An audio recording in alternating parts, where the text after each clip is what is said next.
कहमा जनम लेले राम त कहाँ में लक्ष्मण, कहाँ में लक्ष्मण हो ललना। कहवा जनम ले श्री कृष्ण त कहाँ बधैया बाजे हो ललना। कहवा जनम ले श्री कृष्ण त कहाँ में बधैया बाजे हो। अवधा में जनम ले राम त अवरुजे लक्ष्मण हो ललना। कंस घरे जनम ले कृष्ण त गोकुल में बधैया बाजे हो ललना। कंस जिला जनम ले कन्हैया जी त गोकुल में बधैया बाजे हो।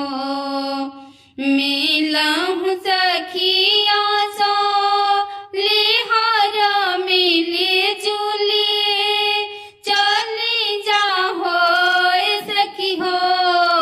मिली जुली चली जसोदा अंगना कन्हैया देखी आई जाहो सखी हो।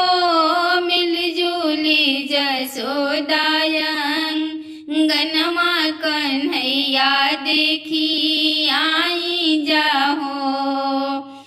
बबुआ के हाथ में हथौड़ा सोबे गुड़वा में गोड़ौरा सोबे गुड़वा में गोड़ौरा सोबे हो ललना। ठुमकी ठुमकी कान्हा चल देखतनी कर लागिला हो ललना। ठुमकी ठुमकी कान्हा चल देखतनी कर लागिला हो। कान्हा जी की बड़ी बड़ी अखिया कजरवा भला सोबेला कजरवा भला सोबेला हो ललना।